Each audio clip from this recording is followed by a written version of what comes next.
Dallas. It's Rachel. I am here again with my special guest, Joseph. How are you doing? I'm doing well. Thank you for having me. It's an honor to have him on my show. So, I know you're a motivational speaker, author, Yes. and then you got so many more things going on.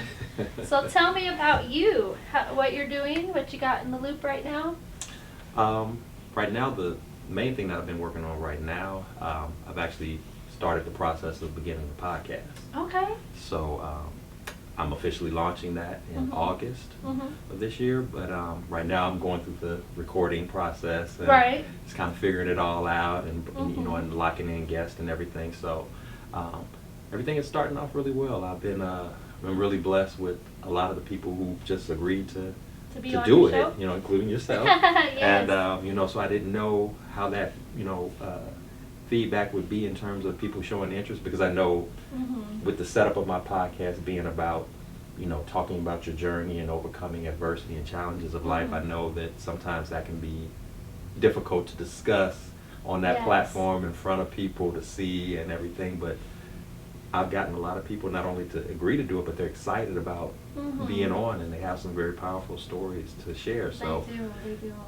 so it's like it's an opportunity for them to encourage and empower other people, but they're like blessing me at the same time, because I'm learning more about them and their story and their journeys, and it just encourages you when you're going through your own challenging times that you can make it to through it all as well.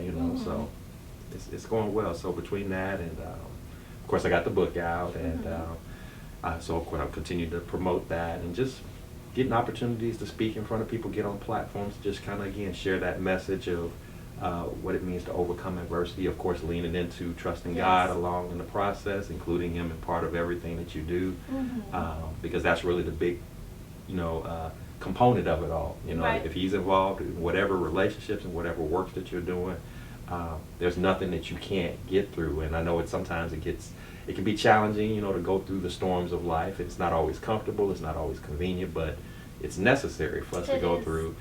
It's sort of, you gotta have to, adjust your mindset into understanding that it's just, it's a part of what you have to go through to get to where God desires for you to be. We've all been created to be of service in some fashion or form. So, but in order for us to impact at the highest levels in terms of encouraging and empowering and all of that, there's a training ground that you have to go through. There's a little sweat. There's a little little pain you got to go through. Little challenges you got to go through. Absolutely. So. Oh my gosh, that's like you're speaking my whole life story right there. So the goal is don't give up in the process. Just push through it and understand that you're not alone. Right. You can again, you lock in with God to get through that. He covers you through that process. He shields you from that which would otherwise take you out and destroy you. You're able to withstand that hit. But then when you come out on the other side, you're stronger for it, you're wiser for it, you're better for it, and you now have a better appreciation for when those blessings do come in. As you start to see the fruits of your work, you don't take it for granted, you don't take it lightly. Right. You don't work too hard at patting yourself on the back like as if you did it all on your own, but understanding God's grace and His mercy and His support and His plan. To just let you be the best that you can be, because that's what He created you to do. Exactly. Exactly. So you speak that as if that is your testimony. So do you have a testimony behind your speech? Because I think you do. I could probably share a multitude of testimonies. And much of that tied into the whole purpose of me writing my book. So of course, for those who don't know, the book is Blessings in the Streets. And that whole premise behind that was just to talk about the journey between with myself and my mom. Right. We were very close to one another, and we just been through it all, highs, lows, and everything in between. And only the fact that God was involved in that process, the things that we were able to navigate through in life, it just wouldn't have played out that way had He not been a part of that. And so that relationship was so important to me, so valuable to me, and I'm glad that my mom instilled that in me at a very young age. So that over time, again, it's taken years, and I'm still in that process, but you grow to appreciate and understand why all of this was necessary. And so as I go through the storms of life, the challenges of life, even now, getting to a point of like I said, again, being an author, being a speaker, trying to be on these platforms and stages and places, things that I've never, thought, say years back that I would be doing, but now here I am. And of course, as you're trying to build and grow something, especially if it's special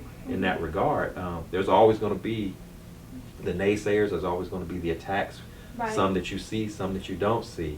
And so, my testimony is just being able to understand now that instead of, being so quick to throw that pity party for myself, and, to being so quick to allow myself to get into this funk, so to speak, where you just feel defeated every time things don't play out the way you want them to. You say, no, you're still human, of course, because you can still have your moment, whether it's anger, whether it's sadness or whatever. You just can't stay stuck there. Right. Nobody's expecting anybody to be, out of touch with how they feel. You feel how you feel. You have to have your feelings. You have to have that. You got to get that out. You just don't want to still be doing that, weeks, months, years later, because you haven't, figured out, okay, let me take a pause. Let me see what all this means. Let me open up my mind, open up my heart to kind of hear what God is telling me. Where are we going with this? Right. So then that way that can help you to, again, move forward. And it's not about forgetting that it happened. It's not about setting a time limit, because that's always frustrated me, especially like when people go through grieving processes and things like that. People sometimes want to put a clock on that. It's not you grieve for 3 months. Yeah, you don't need to be doing that no more. You shouldn't be doing that anymore. It's not about that. It's you can grieve it however long you need to. You can process however long you need to process. But it's just that don't get stuck there. Mm-hmm. You can still move forward and work through all of that all at the same time. Exactly. My dad used to tell me, like when we were kids, he's like, it's okay. You cry about it for 7 minutes, talking about like if breakups, school breakups, teenage breakups, and cry about it for about 7 minutes. But look, after the 7 minutes, don't be stuck there.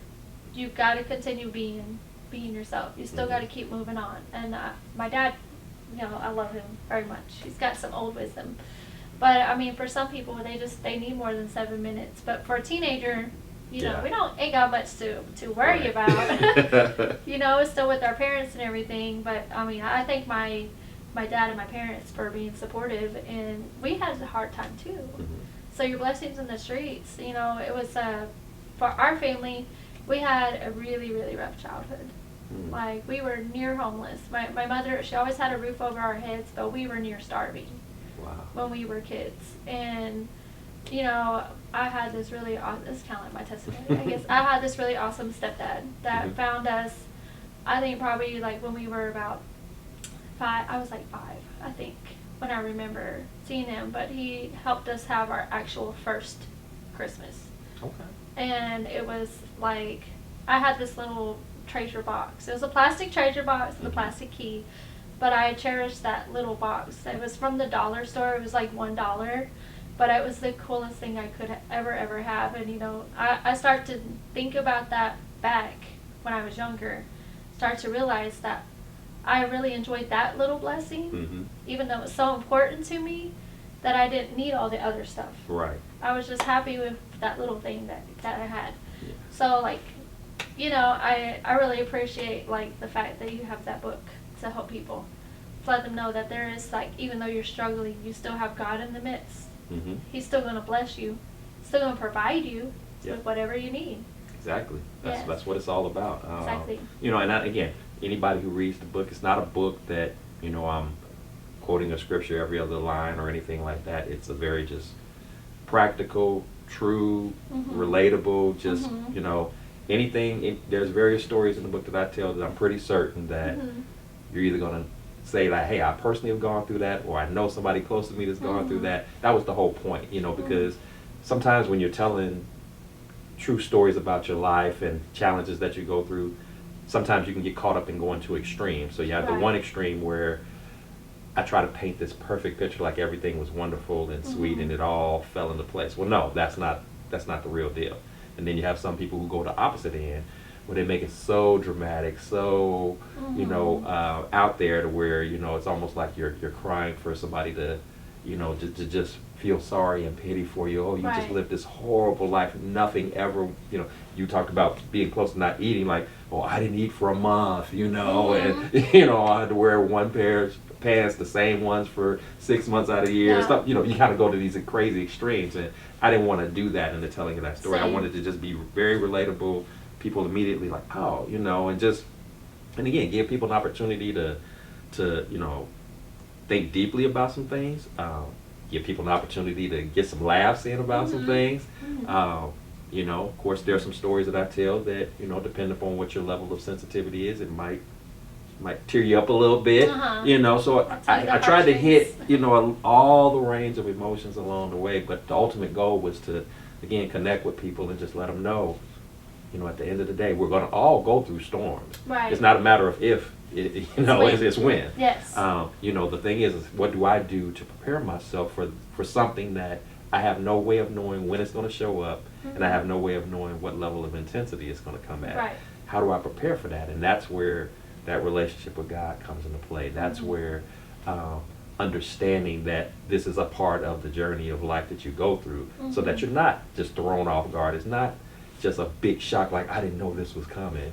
You may not have known the specific event was coming, but storms are going to come, challenges are going to come, but we can prepare ourselves to be able to withstand those hits and be able to not be destroyed by it, not be consumed by it, and that's what's true. Important to understand. So that is true. And I mean, just like, are you a strong believer that when we face challenges in life, it helps build our character to Absolutely. prepare us for other things? Absolutely. A lot of what you go through, and that's the thing about storms. Sometimes you don't even know what you're going through now.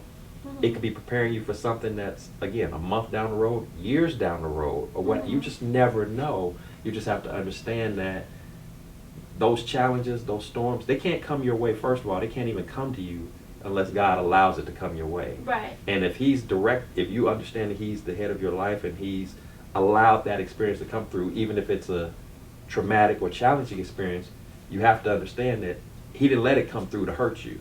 There's something out of that you're supposed to get. You may not understand it today in this moment in time. It may be tearing you up inside, whether it's a loss of a loved one, whether it's a battle with an illness, whether it's a loss of a job or whatever. But there's something in that is supposed to develop you, that's supposed to build you up, that is supposed to give you the endurance to withstand and be able to persevere in something that He has for you.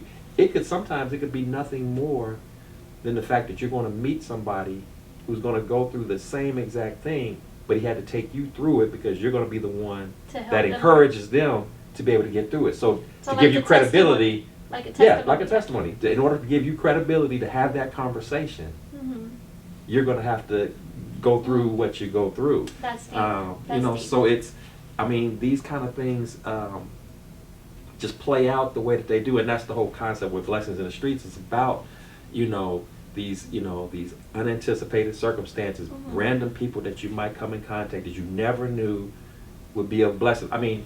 You and I, we're meeting for the first time in person. But yes. we've, communicated over social media. But, my first encounter with you was you blessing me with, hey, tell me a little bit about yourself, and I'm gonna put you in my magazine. Just cause. Okay. That's nice, and then, oh, hey, by the way, would you like to contribute something to my magazine? I would love to have something from you in it. Okay, no expectations, no, just kindness of heart, just genuine, and then now here we are doing a video. And so you didn't owe that to me. There was no, there's nothing arranged in advance that says, that, at the end of this video, there's a check waiting or nothing like that. It was just, you have genuinely, your works that you do, which is what makes what you do is so special, is that you're just genuinely trying to, in the process of you building your own stuff up, you're taking people along with you, and you're just like, hey, let's all win. And that's huge, because everybody doesn't process like that. No. Sometimes it's kind of like, it's just me, I'm just going to do my thing, and whoever's there is there, whoever's not, then, oh well. A lot of people are out there for financial gain. They're not really, they have a business, but they're not really about the purpose behind their business. They're more about the financial gain more than the actual helping people get to other places. Exactly. And I've been brought up in that mindset that you need to have a village of people to help you and your businesses to be successful. And I was like, God gave me this purpose of this magazine to help others reach other people. That's really the vision that happened. That's what happened. And it's really helping a lot. And I was like, I'm not in it for the money. That's not what I'm doing. A lot of people are like that, Mm-hmm. but I don't want to do that. I want to help build people up, because if you sponsor me and you share my stuff on social media and then I share your stuff on social media, we're promoting each other Right. without having to spend money. Exactly. And we're still going up Yeah, together. right. And I mean, just what you just said right there. I mean, that's a lot of times that's a challenge for a lot of us, starting off trying to build, our respective, businesses, or operating in our respective callings. Is that, big, I heard a pastor once say, big ministry is expensive ministry, and so there is a financial factor that goes into, to have a space to, to do, videos, to do traveling here and there. I mean, all of those little things add up real fast. They do. And so if you can build a network of people who genuinely have an interest in what you do, want to support what you do, it's not so much that people are expecting, to always get something for free, but just people who are just being reasonable and understanding, hey, we're in our beginnings, let's just see how I can help you, how you can help me. We collectively do our thing, and then who knows, down the road, we're flying high, and then we sit back and, hey, remember when we just had this little small office? Remember all we had was just, this many people checking us out on, social media? Remember we only had this, and now look at us. We're on stages and platforms speaking to people and reaching people at levels that we couldn't even envision. We always knew that there was the potential for that, but to actually see it manifest itself, that's mind-blowing when you have those moments as you're progressing along and doing your thing. So. I remember being at 76 followers back in September. Just when I first started out, we just reached 1.1 thousand followers. Yeah, cool. As of yesterday. So, like, we were at 1,000, now we reached at 1.1. So we're steady going up, and people are starting to accept the concept. And, I'm just like, I'm humbled and grateful at the same time. It's because I know that my page wouldn't grow unless I had the help and support of other people. Right. So, I mean, I thank God for all of it, for the purpose. I mean, thank God for my mom. She's like, everybody's got a story to tell. Thank you, Mom. Yes. Appreciate that. Everybody has a story, and until I had an opportunity to write the book, I never understood that to the fullest until that moment. It's like there's a story in everyone, and I get people all the time who ask, well, what did you have to do? I've always wanted to write a book. What's the secret, way to get started? And I'm just like, the way to get started is to just start. Just start. Just do it. Yeah, you just like literally have to sit down with it. You figure out whatever your format is. If you're a typer, then type it. If you're handwriting, if you're a recorder, whatever that is, just tell it. Just don't get caught up in whether or not it's grammatically correct. Don't get caught up in all of the perfection of it. Just get the story out, and then you can always go back and do all your tweaking and modifying and all that. But just get it out. And you just have to do it. But it's just such a refreshing and an eye-opening experience. The first time you hold a book in your hand and you see your name on it. Yeah, it's like that. all the books I've ever had in school and all this kind of stuff. You're like, I never imagined there would be a book with your name on it. I never imagined being on podcasts or other interviews. Never imagined doing my own. It's just these things are just manifesting themselves. But again, you start to reflect back. Okay, so now I'm starting to little by little piece things together. Okay, so that's why I had to go through this situation. That's why I was doing this particular thing. It was never about what I thought the goal was. It was always about this, but God had for you. Yeah, but God He has His way of revealing. He gives you just what you need to take that next step forward. He's not going to just tell you all of it out front, because if He did, we're either going to get nervous about pursuing it because again, part of His plan is you got to go through some bumps, and we don't want to do all of that. You really do. So you would back out, or you try to restructure something that He's already perfected. Right. And you just mess it up. So He's purposeful in just giving you what you need, and just saying, this is all you need to know. Work with that the best way you know how, and just have faith that anything that you think you're lacking, I've already got that covered. I'll know the exact moment in time when you'll need that extra funding. I'll know the exact moment in time when you'll need that extra resource or tool or something. Don't worry about that. You just do what you can control. Let me handle the rest. Follow my lead. And and what I've noticed over time is when I've done that, when I've operated in obedience, it's always played out. I don't have a scenario where I can tell you that he's let me down, that he's failed me. He's never let me down. It's never happened. And so that in itself is a testimony. It's kind of like, so then why do you worry? Why do you stress? When you already know, has he ever let you just fall flat on your face and just bottom out? Has he ever just left you hanging? No. He's never let me down. Never. Even So, when I was down to my last 16 cents. yeah, it's like, yeah, that even if it was down to that. Did that 16 cents sustain you until I was able to put some more in your pocket and some more to your account? Did you starve? Did you pass out? Did you? I ate a lot of tomatoes and cucumbers from my mom's garden. So yeah, it's just things like that that you have to kind of keep in mind, and again, it helps you to appreciate the journey, and understand why you have to go through what you go through, and why it's so significant in making you be all that you were again created to be. So. Feel like I needed this conversation. We all do, and, you know, and even when I give talks like this or get an opportunity to speak on that, you know, I'll be the first to admit, you know, it's just as much, you know, you may think, oh, I'm blessing somebody, I'm pouring into somebody, but it's a constant refresher for me, you know, because sometimes we can be in positions where we're really good at telling everybody else how to do what to do and be great. And it's good information. You're just like, but I'm speaking to myself too. too. But then sometimes we can kind of in the process forget about, okay, you have to follow that thing too. You know, it's important for you too. Exactly. And if you're going to be effective and pouring into people like that, you can't continue to do so and find yourself with an empty cup that you're trying to do it from. You have to replenish, you have to restore, you have to refresh. And it's not always easy, especially when you're, you know, I mention this all the time, especially when you're in that encourager space. You know, one of the rhetorical questions I always ask is, well, who encourages the encourager?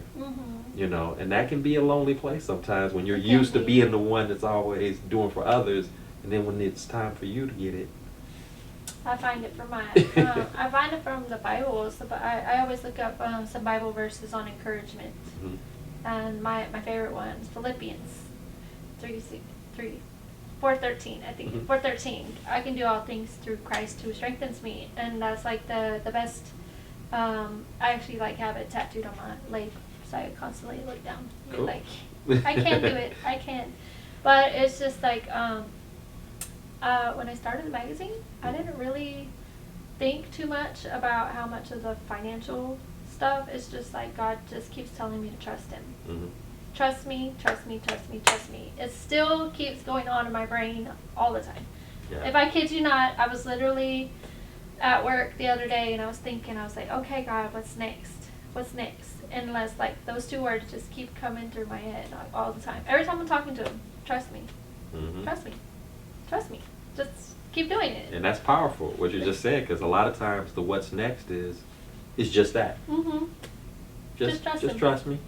Just be still. Just trust me. And that's what I'm doing. Follow my lead.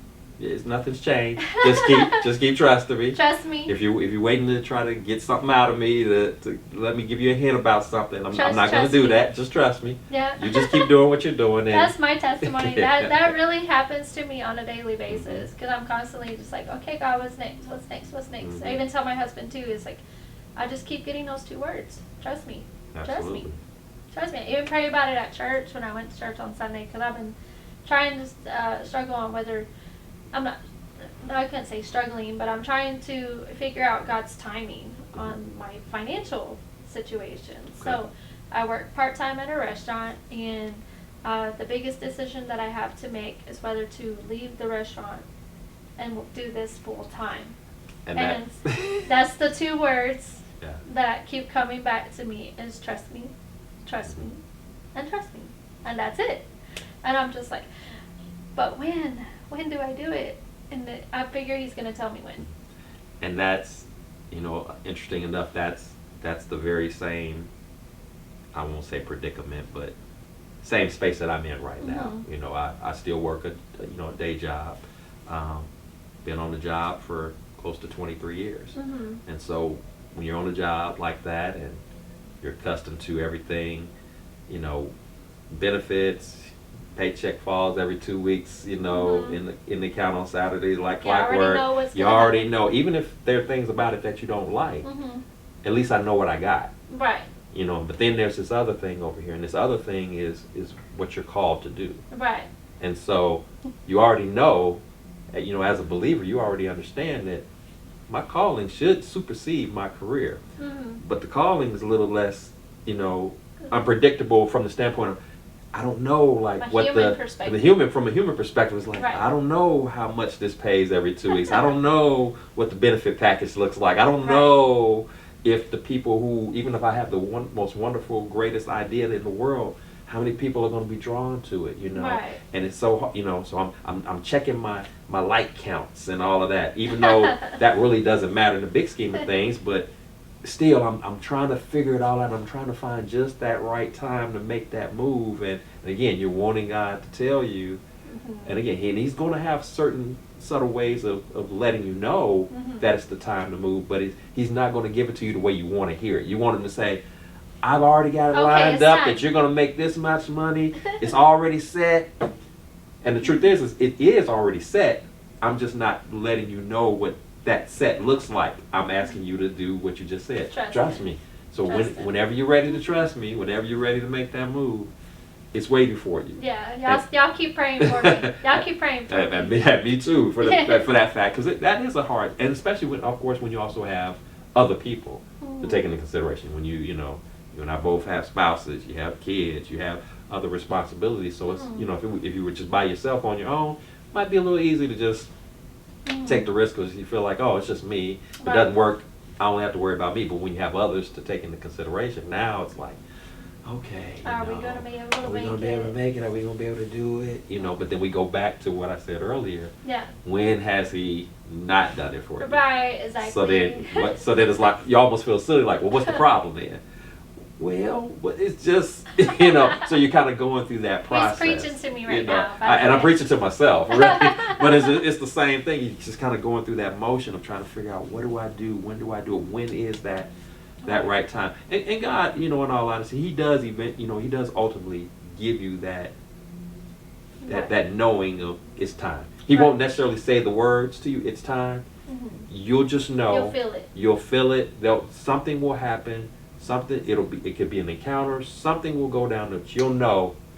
It's time. It's time. Right. It'll be clear to you. You won't have to, you won't have to question it. It'll be, I'm not sure. You'll know that's exactly what he means. And that goes back to why it's so important to have the relationship with him, because when you have the relationship, when you're in his word, when you're talking to him in prayer, when you're telling him, hey, I don't know what to do.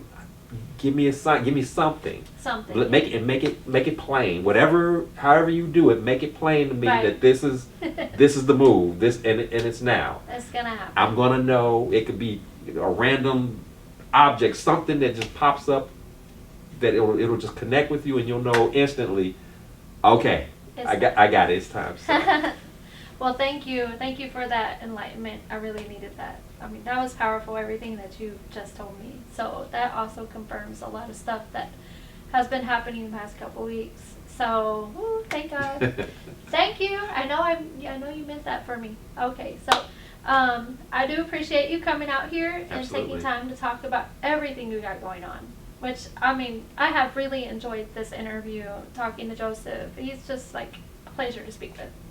Honestly. It's been a pleasure for me as well to be here. So. Is there social media accounts or anything that people can follow you on? Of course, I'm on Facebook. I actually have a specific Facebook page for my Blessings in the Streets if you want to follow that. I put in a lot of inspirational information on there. I'm on Instagram, Mr. Jospeh B. Roberts on Instagram. I'm on TikTok.